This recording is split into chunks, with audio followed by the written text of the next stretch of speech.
Hi hello, ನಾನು ನಿಮ್ಮ Jaya. Welcome back to my channel. ನಾನಿವತ್ತು ಕಾರ್ನ್ ಕಟ್ಲೆಟ್ ಮಾಡಿದ್ದೆ ನನ್ನ ಮಗಳು ಸ್ಕೂಲ್ ಲಂಚ್ ಬಾಕ್ಸ್ಗೆ ಅಂತ. ಸ್ಕೂಲ್ಗೆ ಹೋಗೋ ಮಕ್ಕಳಿಗೆ ಈ ಥರ ಡಿಫ್ರೆಂಟಾಗಿ ಏನಾದರೂ ಮಾಡಿಕೊಟ್ರೆ ಇಷ್ಟಪಟ್ಟು ತೊಗೊಂಡು ಹೋಗ್ತಾರೆ. ಮನೇಲಿರೋ ಮಕ್ಕಳು ಇಷ್ಟಪಟ್ಟು ತಿಂತಾರೆ. ನಾನು ಇದರಲ್ಲಿ ಒಂದೆರಡು ಚೀಸ್ ಹಾಕಿ ಮಾಡಿದ್ದೆ, ಅದು ಚೆನ್ನಾಗಿತ್ತು. ಬನ್ನಿ ಕಾರ್ನ್ ಕಟ್ಲೆಟ್ ಹೇಗೆ ಮಾಡೋದು ಅಂತ ನೋಡೋಣ. ನಾನು ಮೊದಲಿಗೆ ಕಾರ್ನ ಕುಕ್ಕರ್ನಲ್ಲಿ ನೀರು ಹಾಕಿ ತೊಳಿತಾ ಇದ್ದೀನಿ. ಕ್ಲೀನಾಗಿ ತೊಳಿಬೇಕು. ಒಂದೊಂದು ಸರ್ತಿ ಅದರಲ್ಲಿ ಹುಳನೂ ಇರುತ್ತೆ, ನೋಡಿಕೊಂಡು ಬಿಡಿಸಿ ಕ್ಲೀನಾಗಿ ತೊಳೀರಿ. ಈ ಥರ ಎಳೆದು ಅದ್ರದ್ದು ನಾರು ಇರುತ್ತೆ, ಅದನ್ನು ತೆಗಿಬೇಕು.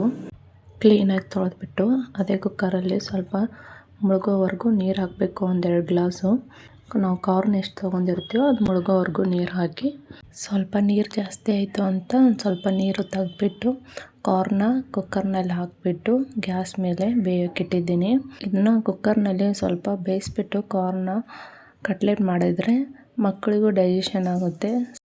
ಅದು ಬೇಯೋವರೆಗೂ ನಾನಿಲ್ಲಿ ಸ್ವಲ್ಪ ಮಸಾಲೆನ ಮಿಕ್ಸಿಗೆ ಹಾಕ್ಕೋಬೇಕು ಅಂತ ರೆಡಿ ಮಾಡ್ಕೊಂಡಿದ್ದೀನಿ.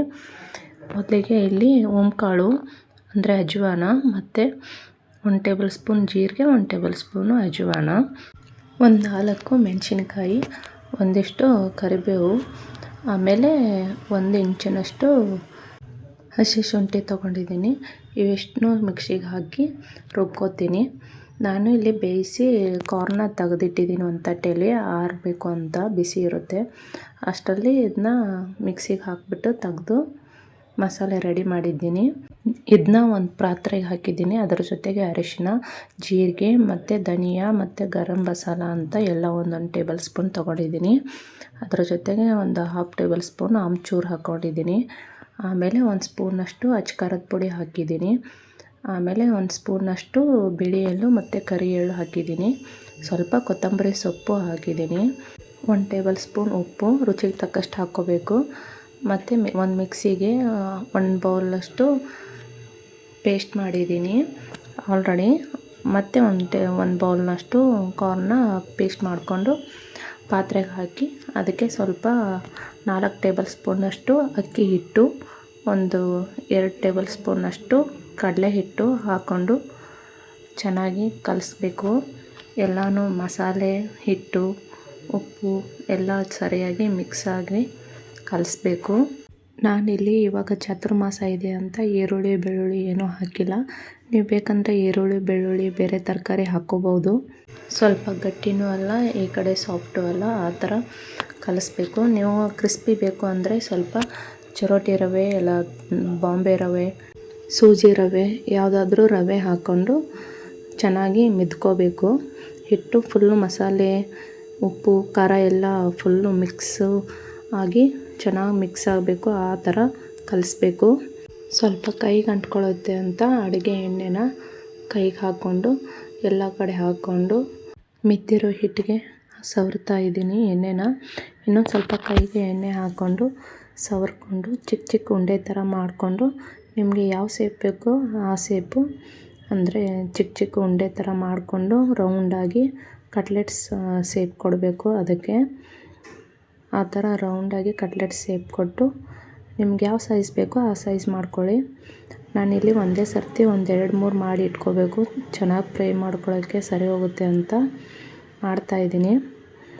ಒಂದೇ ಸರ್ತಿ 2-3 ಕಟ್ಲೆಟ್ ಮಾಡ್ಕೊಂಡ್ಬಿಟ್ರೆ ಚೆನ್ನಾಗಿ ಬೇಯಿಸ್ಬೋದು ಎಣ್ಣೆಲಿ. ಅದಕ್ಕೋಸ್ಕರ ಒಂದೇ ಸರ್ತಿ ಮಾಡಿ ಇಟ್ಕೋತಾ ಇದ್ದೀನಿ.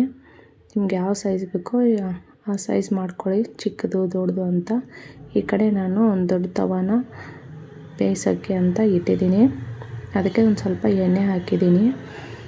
ಎಣ್ಣೆ ಹಾಕಿಬಿಟ್ಟು ಅದ್ರ ಮೇಲೆ ಕಟ್ಲೆಟ್ನ ಬೇಯಿಸೋಕ್ಕೆ ಹಾಕ್ತಾಯಿದ್ದೀನಿ. ನಾನಿಲ್ಲಿ ಸ್ವಲ್ಪನೇ ಎಣ್ಣೆ ಹಾಕಿಬಿಟ್ಟು ಬೇಯಿಸ್ತಾ ಇದ್ದೀನಿ.